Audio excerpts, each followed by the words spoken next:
가상적이고 허상이기 때문에 없다고 하지만 이것을 만든 지수화풍이라고 하는 그것은 있지 않느냐. 그것이 있다고 해서 아공법유라고 했는데 그 금미라고 하는 그것은 실제 있는 것을 말하는 것은 아니다. 그렇기 때문에 대성에서 아공법공을 주장하지만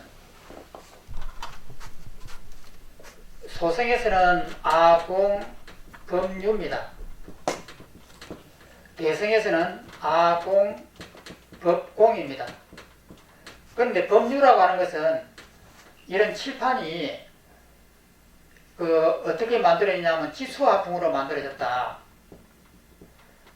그렇기 때문에 지수화풍은 있는 것 아니냐 이러지만 이 지수화풍을 더 쪼개보면 이것은 금이다. 그러면 금이라고 하는 것은 물질이 이것도 물질 아니냐 이러지만 이것을 더 쪼개어 끝까지 가면은 물질이라 볼 수 없는 거예요. 그래서 대성에서 소성을 요구를 합니다. 너희들은 아주 덜 떨어져서 법유라고 하지 않느냐.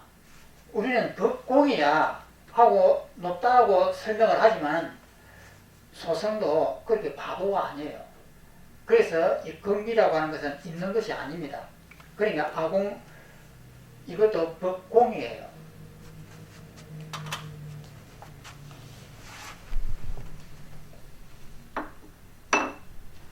또 읽어보면은 부처님께서 금미를 말씀하셨다 해서 그 금미가 실제로 있다는 말씀은 아니다. 우리가 앞에 보이는 두드러진 사물에 집착하기 때문에 그 집착을 없애고자 금미의 개념을 분석하게 하셨다. 왜? 무엇이 분석된다면 그것은 실체가 아니기 때문이다. 예를 들어 흙으로 빚어진 컵은 흙 알갱이로 이루어졌기 때문에 실체가 아니다. 실체가 아니라는 사실을 알게 되면 집착은 사라진다. 미련은 남겠지만 금미는 단지 임시 가설에 불과하다. 더 이상 나눌 수 없는 가장 작은 알갱이를 가정하여 금미라고 이름할 뿐이다.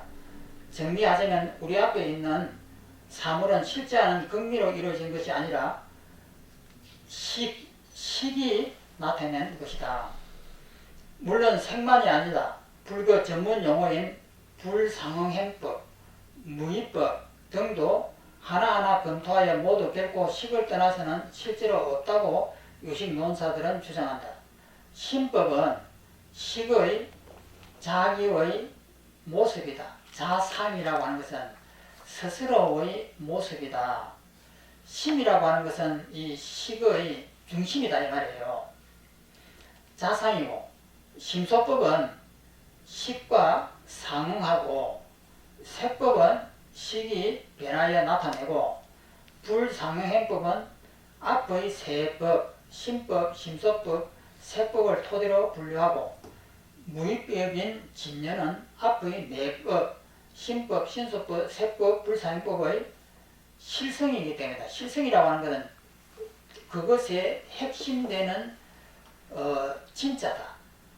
이것을 실성이라고 이렇게 합니다. 그래야 바깥 측면에서는 도저히 설명이 되지 않으니 사고를 전환하여 마음으로 들어와 안의 측면에서 살펴보자. 이러한 내용은 유식론사들이 있는 힘을 다하여 다른 개념과 논쟁하는 부분이다. 불상응행법에 대한 유식론사들의 이야기는 다소 방대일 수 있기 때문에 여기서는 생각하고자 한다. 다른 내용으로 유식론사들의 생각에 접근해보자. 오늘은 여기까지입니다. 엄청나게 지루하죠.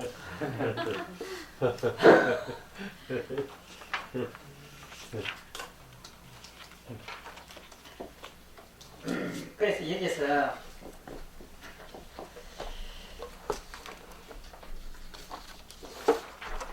이 옛날부터 구사론 7년, 유식 3년입니다. 그래서 구사론을 대성으로 줄인 것이 유식론이에요. 그리고 구사론을 보면은 부처님의 전반적인 그 내용이 다 들어가 있습니다. 그러면 그 구사론의 핵심되는 부분을 모아놓은 것이 유식론이에요. 그래서 옛날에는 구사 7년, 유식 3년 이렇게 합니다. 그래서 10년을 하고 나면은 경전에 문이 뜨인다 이렇게 했거든요. 그런데 우리는 이 이제 유신론을 갖다가 아주 그렇게 오래 걸리지 않고 하는데 이 논문은 너무나 간단합니다. 알고 보면은 아리아식이라고 하는 이 의식이 이 세상을 만들었다 이거예요. 그래서 이 유신론을 이제 배우게 되면은 진리라고 하는 여기에 또 이렇게 무위법이라고 하는 진여라고 하는 것이 나오는데 진여라고 하는 것은 어떤 진리가 있다라고 하는 것은 아니에요. 그러면 진리는 뭐냐면은 이 모든 것이 허상이라고 하는 것을 정확하게 알았을 때 그것에 대해 묶임에서 자유로운 것 이것을 해탈이라고 합니다. 이것을 진여라고 이렇게 하는 거예요. 그래서 우리 유식을 통해서 배워야 될 것은 눈앞에 보이는 이 세계는 내 마음이 만든 가짜다라고 하는 것. 그러면 이 가짜라고 하는 것을 이 유식을 배우면서 동시에 해야 될 것은 뭐냐면은 걸어갈 때도 발을 이렇게 뗄 때도 발이 움직이는가를 봐야 돼요. 정말 바깥이 허상이라고 하는 것을 봐야 되니까 그 다음에 숟가락을 가지고 밥을 이렇게 잡술 때도 이 손이 움직이는가를 이렇게 봐야 되고 그래서 여기서 지금은 이 하암선언입니다. 그런데 생각을 딱 하면은 안방을 생각하면 안방이 이 앞에 이렇게 나타나요. 집중만 잘하면은 이 하암선언은 사라져버립니다. 사라져버리고 안방이 여기에 뚜렷하게 나타난단 말이에요. 그러면은 안방이 이렇게 나타나 있는데 누가 뒤에서 어깨를 탁 치면 뭐하냐? 이렇게 물으면 깜짝 놀래하고 정신 차려보면 여기가 하암선언이에요. 그러면은 일체가 유식이라고 했는데 일체가 내 의식이 만들었다고 했는데 집중만 이 사마타의 힘만 강하면은 금방 여기가 안방이 되어버리는 거예요. 그러면 이 안방이 옳은 것일까? 아니면 하암선언이 옳은 것일까? 어떤 것도 옳은 것이 없습니다. 내 의식이 맞는 거예요. 그래서 내 의식이 만들었다라고 하는 사실을 알게 되면은 저기서 지관이라고 하는 것이 되는 거예요. 생각을 멈추고 본다라고 하는 것은 생각을 멈춘다라고 하는 것은 무슨 말씀이냐면 내가 집중을 하게 되면 여기가 안방이 생깁니다. 그것은 내 의미 맞는 거예요. 그러면 그런 것을 멈추고 그런 보는 것을 멈추고 보라 이 말이에요. 그럼 보면은 이것이 전부 다 환이에요. 눈에 보이는 전체가 다 환이구나. 이거 보는 거예요. 이것을 볼 때 제가 이 참여를 많이 하시라고 이렇게 하는데 우리가 참여할 것이 한두 가지 아닙니다. 그 집안에 이렇게 그 부부 간에 이렇게 살 때도 그 남성들은 저 부인 보고 물 한 컵 갖다 주시오 이렇게 한단 말이에요. 앉아서. 그런데 이것이 참여의 대상이에요. 그 상대를 얼마나 내가 얕잡았으면은 자기 가서 물 안 가져오고 물 가져오라 이 말이에요. 그런데 이것을 얼마나 상대를 무시했다고 하는 걸 자기가 인식을 못해요. 그래서 입장을 바꿔놔서 보면은 부인이 남편 보고 물 가져오시오 앉아서 이러면 남자가 바가 꼭대기까지 맞을 거예요. 그런데 입장을 바꿔서 보면은 그건 모른다 이 말이에요. 그러면 참여를 하다 보면은 그 문제가 대두되는 거예요. 그럼 그 대도대하고 거기서 어떤 사람은 눈물을 갖다가 팡팡 쏟고 자기가 얼마나 건방진 생각을 하고 살았는가를 갖다가 그것을 이제 보는 거예요.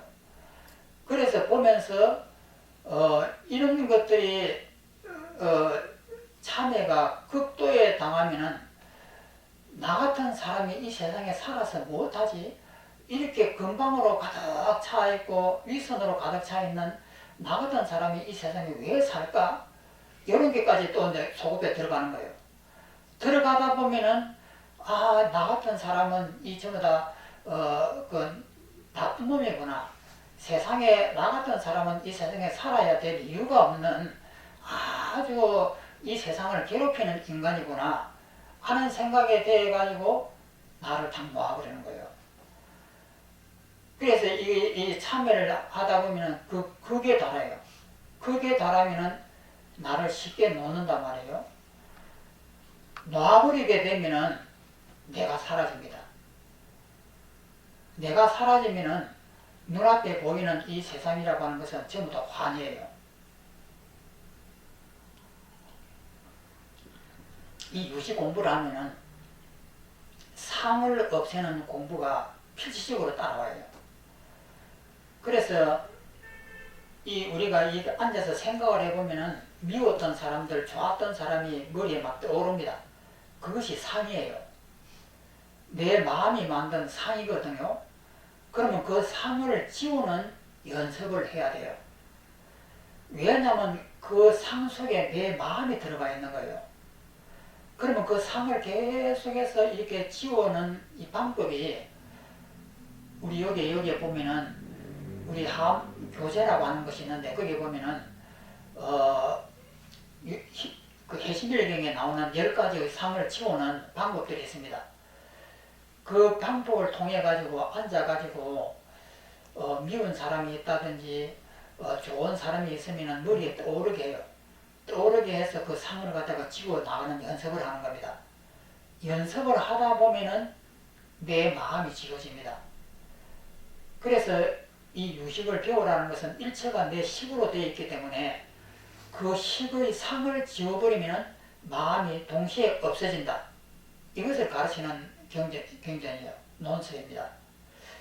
그래서 이것을 배울 때 그냥 이 이론만 배우지 마시고 항상 연습을 하셔야 돼요. 상을 지우는 연습. 뭐 성질이 이렇게 일어나면은 이 성질이 왜 일어났지? 전부 다 내 마음이 만든 것인데 왜 이것을 내가 실제 한다고 이렇게 착각을 하고 성질을 일으키지? 하고 되돌아봐야 돼요. 되돌아보면서 이 상은 전부 다 허상인데 그렇게 알고는 이것을 지워버리는 연습을 하는 거예요. 그래서 이 유식은 요가입니다.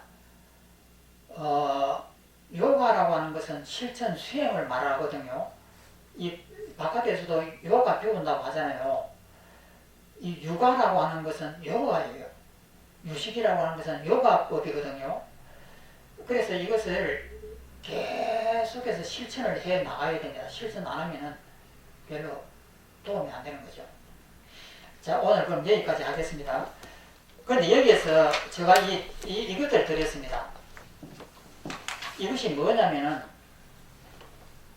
조론인데, 조론은 성조 대사가 지었고, 저자가 성조고, 해석은 감산 스님이 이 해석을 했습니다. 그리고 번역은 우리나라에 있는 송찬호 거사님이 번역을 했거든요. 여기에서 보면은 이 감산 스님이 깨달은 장면이 나와요. 중국의 어떤 스님도 이렇게 자세하게 적어 놓은 스님이 없습니다. 한번 읽어보겠습니다. 여기서는 범지의 일을 인용할 범지라고 하는 것은 똑똑한 사람을 범지라고 해요. 범지의 일을 인용하여 천류라고 하는 것은 천자는 옮길 천자, 류자는 움직일 류자입니다. 흘러갈 류자예요. 그런데 천류한다라고 하는 것은 물이 이렇게 움직여 가는 것을 천류라고 이렇게 합니다. 사람이 움직여 가는 것. 천류해도 천류하지 않음을 해석하고 이로써 어리석은 사람은 깨닫지 못하고 라고 한 의미를 밝혔다. 범지가 어려서 출가하여 하얗게 센 머리로 되돌아오자 이웃집 사람들이 그를 보고 말하였다. 지난 시절의 모습이 그대로 있군. 이는 옛날 젊은 시절의 얼굴을 지금의 늙은이로 여기는 것이다. 범지는 그에 답변했다.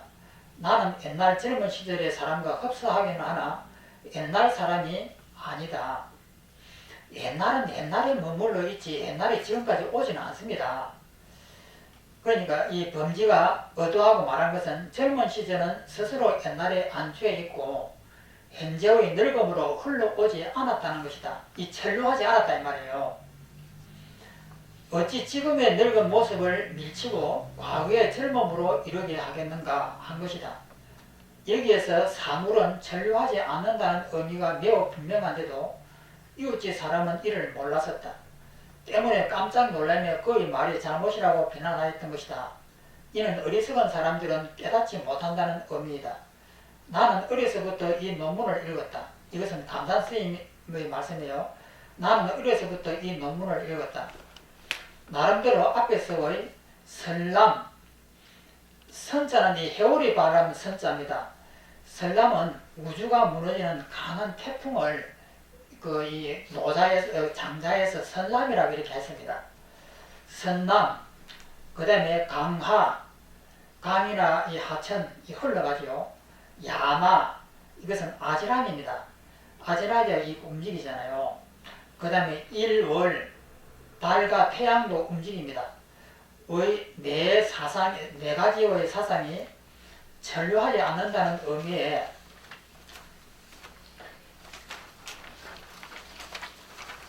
의심을 품은 지가 오래였다. 그 감자 스님이 이 문제에 대해서 굉장히 의심을 한 것이에요. 동료 스님과 함께 포판이라고 하는 그 지역입니다.